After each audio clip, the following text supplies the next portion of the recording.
Welcome to New York's #2 sports show. The Rangers lose to the Colorado Avalanche by a score of 6-3. And the disparity in talent was on full display in this game. There's just no other way around it. And yet the Rangers still had a chance to win the game. They did. That's the shitty part, is that Rangers had a 1-0 lead. They had a 2-1 lead. They were able to tie the game at 3 midway through the third period. And yet in the key moments, Colorado got it done. And Colorado dominated the Rangers 5-on-5. Rangers actually played very well special teams wise. And I've talked about how they've had their struggles there. Rangers were 2 for 2 in the power play. Colorado was 1 for 6 on their power play. So obviously you can't take 6 penalties. I mean, the 6-2 disparity is not good, but look, it was not a matter. That's, if anything, that was a plus as far as the Rangers were concerned. But, Avalanche outshot the Rangers 35-19. And, not only is this Ranger team, we'll talk about it as we always do and, dissect it. Certain players in the top 6 at fault again. Different ones, though, not exactly the same. I mean, JT Miller did get 2 power play goals in this one. But Igor Shesterkin has not been playing particularly well, right? We've spoken about that. And when I look at this team, I don't view him as, a big reason as to why they are where they are. But he's not helping matters. And it's just been a little bit too streaky for Igor the last few seasons. Obviously, it was for him to replicate that 2022 season. It was just going to be tough. I mean, that was just really from start to finish an amazing season.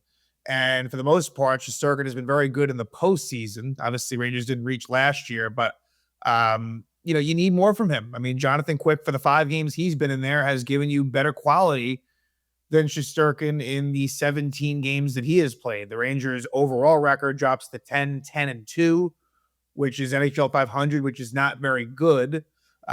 And the Colorado Avalanche, they extend their point streak to 11. I mean, this is a very good team. They've won 7 in a row. But all that said, that isn't like an out.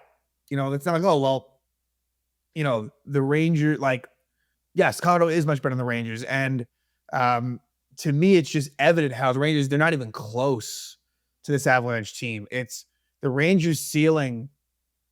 If everything really went well, it'd be middle of the pack in the NHL. If everything went totally well, they would sneak into one of the last playoff spots. And at worst, this is a bottom 5 team in the league. It just is, right? So it's in a range to me of, 14-18 if things go totally well. And at its worst, it really could be 26, 27, 28. It's not good. It's not good. And I think that just in the long run of this team, you can't feel great about where they are as far as their age, contract situations, and all that. It's not set up for long term. It's not set up for success. The sad part is that the Rangers have a better chance of being good right now than they would be to me, in the next couple of years. And that's it's a sad way to look at it, and you don't want it to be that way. Maybe it won't. I hope I'm wrong, but it's just, again, philosophically, like that just as an example, that JT Miller trade last year, that was probably not the right course of action with where they were headed. It's not even so much about Filipino. It's not so much about Victor Mancini, but that was an all-in buyers type move for a team that really is headed in the wrong direction. And if this continues, Artemi Panarin is someone that I think will be dealt by the trade deadline. I know it's an interesting conversation, and it's not one that we're going to get too much involved in right now. Because look, at the end of the day, the Rangers, they're going to be that type of team where they will, they're on a 3-game losing streak right now. They'll kind of hover around NHL 500, which again, NHL 500 is really below 500 essentially. But yeah, it's just, the Rangers really need to, if the Rangers lose the next couple of games, I think they're in major trouble. They have one more game on this road trip at Utah, then they come home to take on the St. Louis Blues.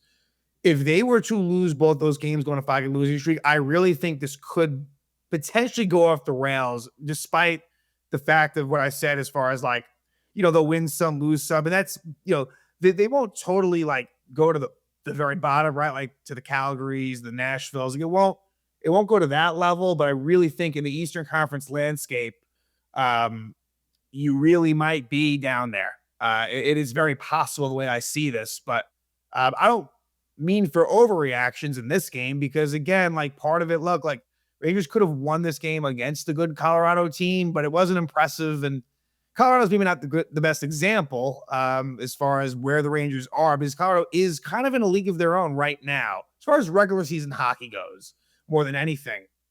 And but it still shows you, right? When you go up against the best, and how does that look? It didn't look very good. And, plus minus can be a very misleading stat, but the Rangers basically did mix up the top six, which I had asked for. It didn't exactly work. So that leads us to the lineup. And let's start from defense to forwards, as I tend to typically do, although not all the time, but I think that's kind of where it goes. Will Borgen is still dealing with an injury, upper body injury for Borgen. So something's not quite right there, where it's clearly not bad enough that they're putting him out on the shelf, but he's now missed 3 of the last 4 games. You wonder what happens with Borgen. Is it maybe in the best interest of him and the team for them to sit him for a while? I mean, when he's been out there, it doesn't feel like his play has been affected, right? Sometimes that does happen a lot of the time, but with him, I haven't noticed it. You wouldn't have known that he was hurt last game, but so Scott Morrow was in his spot and Vakanainen continued to be out. So it puts you in a situation where it looked like not a great night for the Gavrikov Fox pair, but they have really been the most consistent and probably brightest part of this team this year. And it's not like they were horrific tonight. I think the stats are maybe a little bit more misleading as far as their plus minus goes. And for Fox, it's going to happen. Like 2 of the goals were empty net goals. So naturally it's going to jack that up, where he ends up -4, Panarin, JT Miller, Trocheck. So Will Cooley was -3. And he's an extra attacker as far as the 6-on-5 goes. But where it really hurts you more with Borgen is that you move Braden Schneider up, which is a sad thing to say. Like, Braden Schneider, it's just, he fumbles the puck all the time. He's just not really getting much better. He's a solid enough defenseman. He is someone that I think other teams would value. There is a skill set there as far as size, right-handed, physical, defensively sound for the most part. But really, when it comes to puck movement, the outlet passes, just turnovers, it's not great. And it's been noticeable, and he just hasn't taken those steps, right? Whether it be for lack of opportunity, but I don't even really think it's so much that, right? Like Will Borgen, and this is credit to Borgen, but also kind of a slight at Schneider. Borgen has just been better.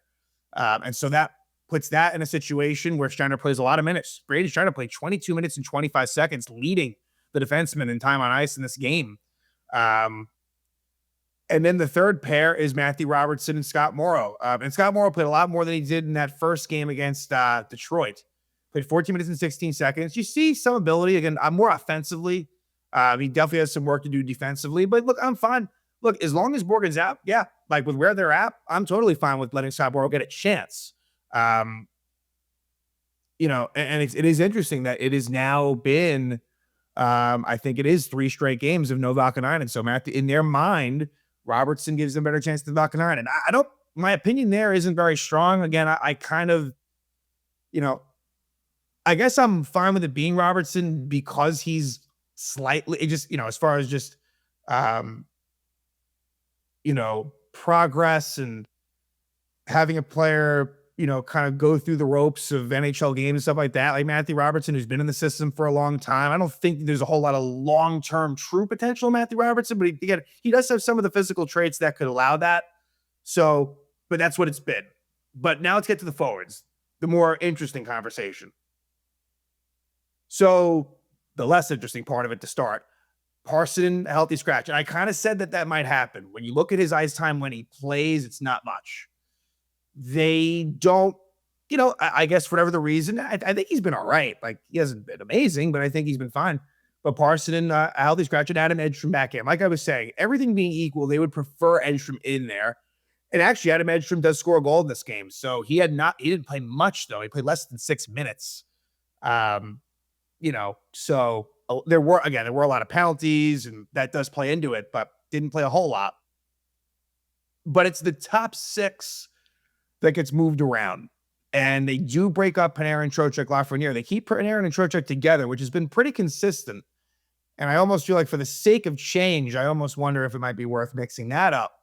But it was Panarin, Trocheck, and JT Miller with, I believe, Panarin on the right side, which we don't see too often, which I think made things even worse defensively. We'll talk about that. It was a really rough game for Artemi Panarin in a major, major way. And then the other line wasn't good in terms of really had no offensive opportunities at all. Zibanejad centering Cooley and Lafreniere, that was not a good line, right? So where that line didn't really generate much and was kind of hemmed in at times, you had the other line, which, had some offensive threat, but for the most part, just gave up goals and was bad defensively.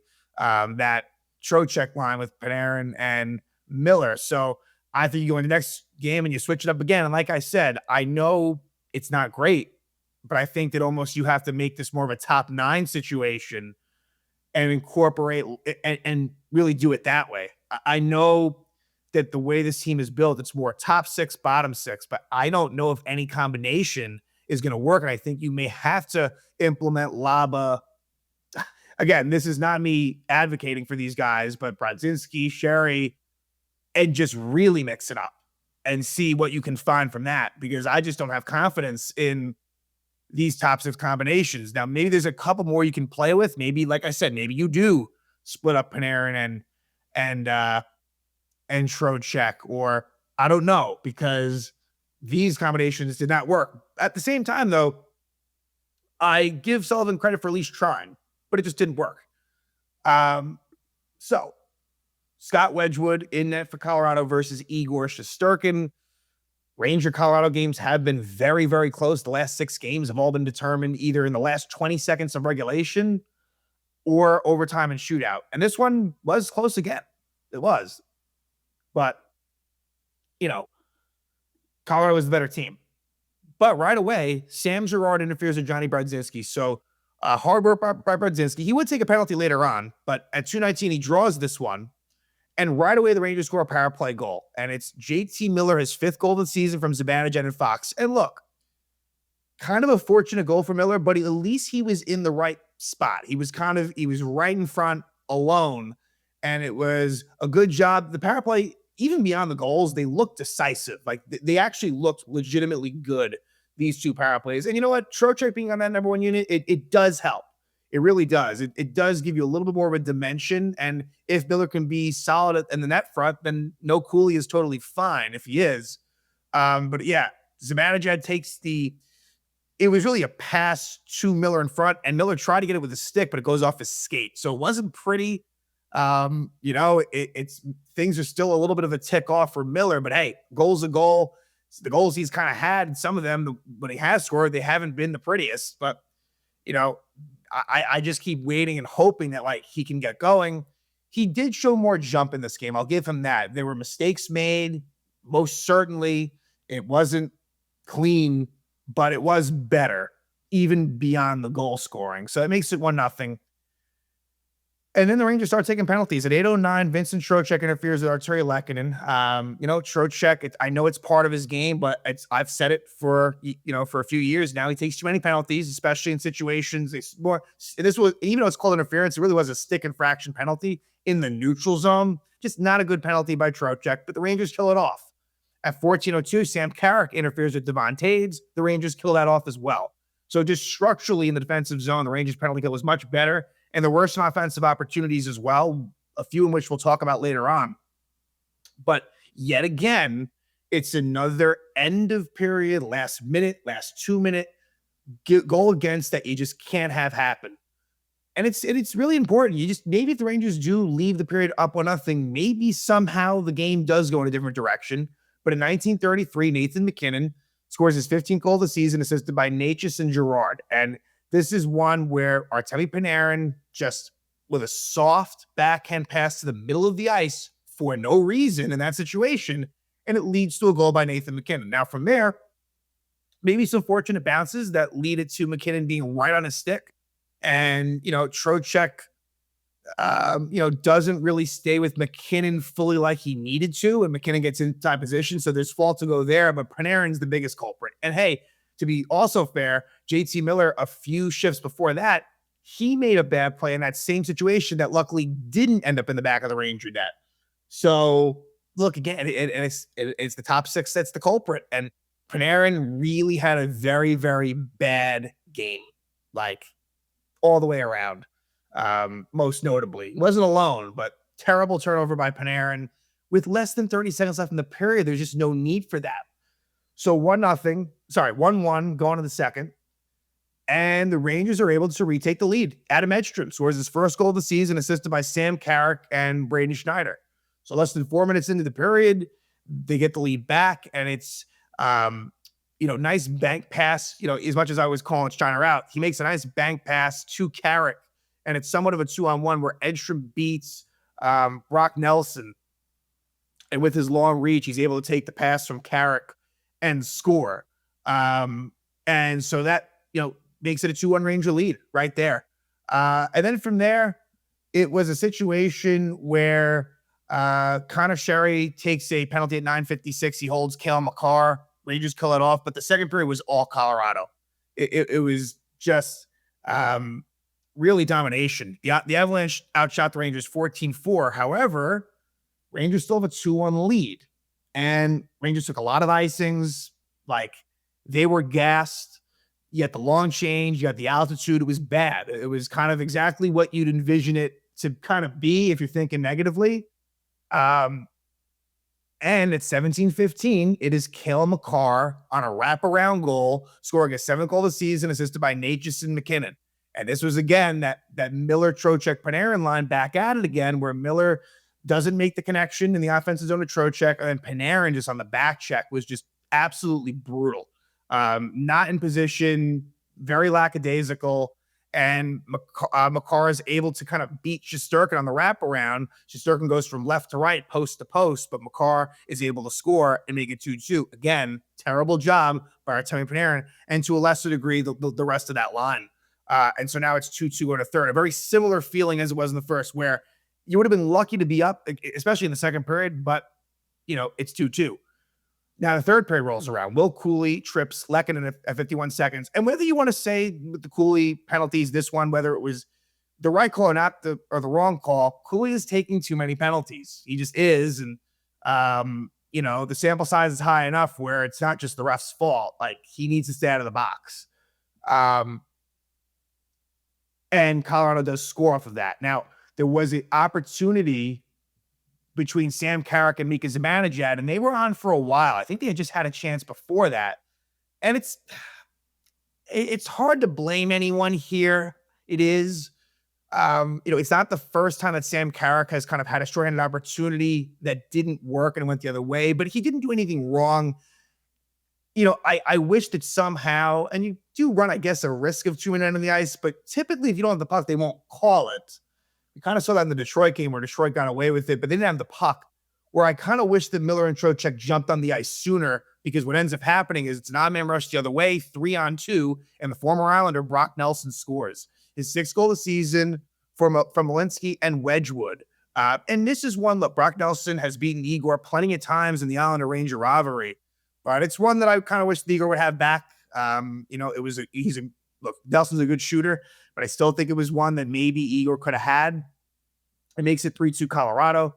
Then at 4:50, Carson Soucy holds Nathan MacKinnon. So kind of similar to the Vegas game where Soucy takes a penalty down by 1, about 5 minutes in the third, but the Rangers do kill this one off. And he had some chances as well. JT Miller on a feed from Vincent Trocheck with a good opportunity. But the Rangers do get their second and final power play. Jack Drury, nephew of Chris, trips Braden Schneider. And from this, the Rangers do score. And it's JT Miller again on a tip in front. 6th goal of the season, 2nd goal of the game from Fox and Zibanejad. So that's 2 goals for Miller. That is also 2 assists for Fox and for Zibanejad each. And it's a simple shot by Fox from up top, and Miller gets a piece of it. And it ties up a 3, get a little bit of momentum, but it goes right away. It's gone. Because less than 30 seconds after, at 10:48, McKinnon scores his 16th goal of the season, second goal of the game from Makar and Natchez.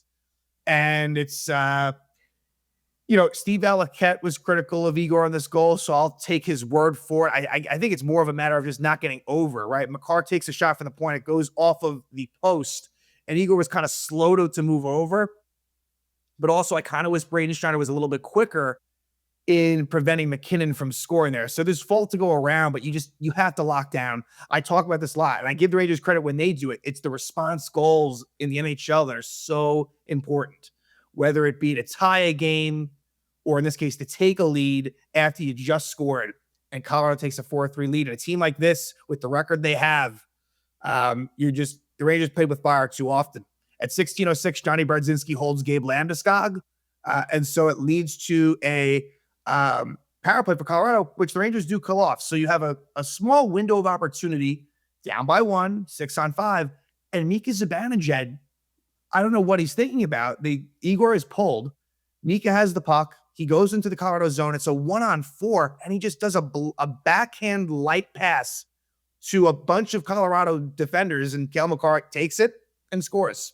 Shoots it into the empty net from his own end, and it makes it 5-3. It's shit like that. You gotta, there's just no fucking excuse for that stuff. It can't happen. I mean, again, you look at this, it's the top 6 that is really the culprits as to why this team is where it is. And Chris Drury as well. He built this team. But taking that conversation aside, on ice, I mean, it's just that this core is not nearly good enough. I keep on saying it, and that's what the real problem is. There is a level of, it's not great depth to this team, but with the right coaching, and you can get by with it, but where you really lose me, again, is the top players on the team. So it's 5-3 Colorado with that, and then they score another empty net goal. This one on a Panarin turnover, just, basically capping a terrible night for Panarin. Ross Colton scores this empty net goal, 4th goal of the season from Brock Nelson in 1947. Colorado wins by a final score of 6-3. And so now the Rangers will go to Utah to take on a mammoth team that really has been struggling lately. They're coming off of a pretty lopsided loss home to Vegas. They lost 4-1. So, you're going to have what should be 2 pretty desperate teams. Utah's record's down to 10-8-3. They had been playing well at home, maybe not quite as much lately. But this is a really big game for the Rangers to salvage the road trip. They lose this game, and then you somehow lose home against St. Louis coming back home. I really think at that point, you're looking at something completely different. You're looking at something that could end up being maybe like last year without the good start. So that all said, and, maybe they split the two, the reason why I'm including St. Louis is because on paper, that is, a matchup that is winnable. And I know after that, it's at Carolina. So that's kind of where I'm going here is like, you have a couple of games coming up that are certainly more doable than the previous 2 at Vegas and at Colorado.